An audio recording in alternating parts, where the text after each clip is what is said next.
8 دسمبر 1959 کو national stadium Karachi میں موجود ہر شخص کو ایسا لگ رہا تھا کہ جیسے کچھوے کی چال چلنے والا کھیل کبھی ختم نہیں ہوگا۔ اس روز جس انداز سے پاکستانی بیٹسمین بیٹنگ کر رہے تھے، اس سے اسٹیڈیم میں موجود تماشائیوں کو واقعی اکتاہٹ سی ہونے لگی تھی، لیکن یہ دن کسی اور اعتبار سے ان کے لیے یادگار بن گیا۔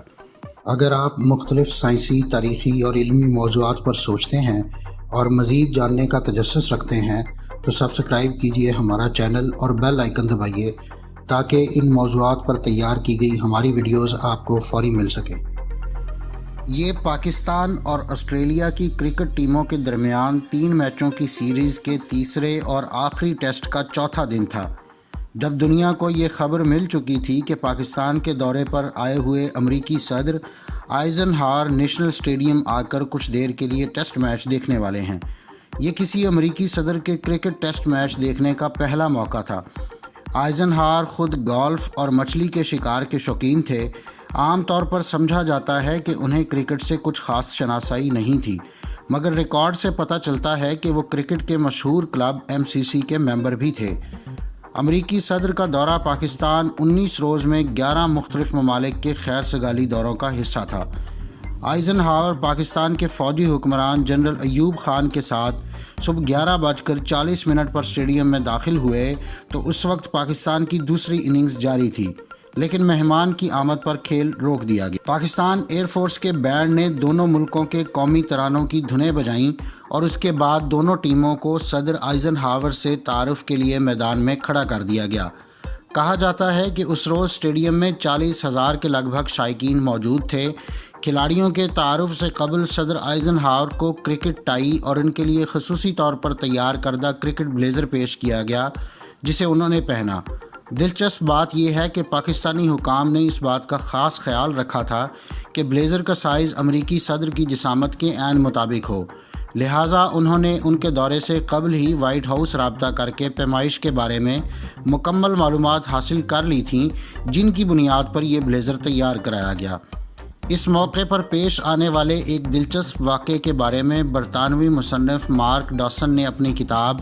آؤٹ سائڈ ایج میں لکھا ہے کہ صدر آئزن ہاور نے جب بلیزر پہنا جس پر پاکستانی کرکٹ کا مخصوص ستارہ آویزاں تھا،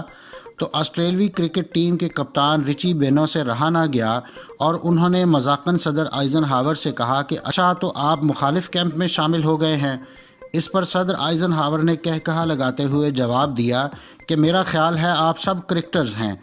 یہی واقعہ رچرڈ ہلر کی کتاب وائٹ آن گرین میں رچی بینو کی بجائے آسٹریلوی کرکٹ ٹیم کے مینیجر سیم لاکسٹن سے منسوب کیا گیا ہے۔ آسٹریلوی صحافی مائک کاورڈ نے اپنی کتاب میں لکھا ہے کہ آسٹریلوی کپتان رچی بینو نے اس موقع پر صدر آئزن ہاور کو اپنی کیپ پیش کی، جسے انہوں نے اس خیال سے قبول کر لیا کہ اس سے ان کی غیر جانبداری دیکھی جا سکے گی۔ صدر ایوب خان نے بعد میں اس بات پر حیرانی ظاہر کی تھی کہ صدر آئزن ہاور کرکٹ سے متعلق بہت کم جانتے تھے،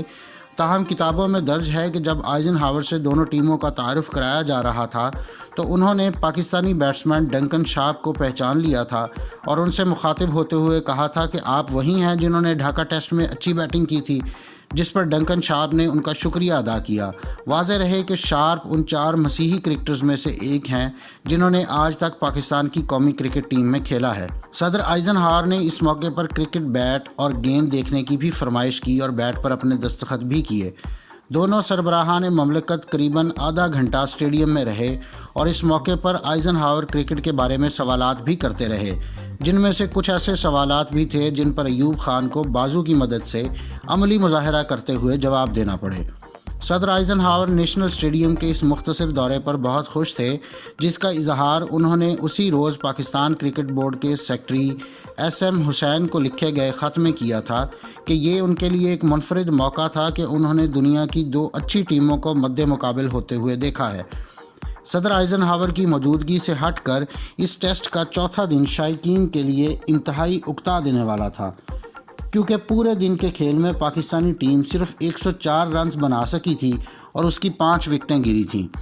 یہ 104 رن کسی ٹیسٹ میچ میں ایک دن کے کھیل میں بننے والا دوسرا سب سے کم سکور ہے۔ ایک دن کے کھیل میں سب سے کم 95 رن بھی پاکستان اور آسٹریلیا کے درمیان سن 1956 میں کھیلے گئے کراچی ٹیسٹ میں بنے تھے۔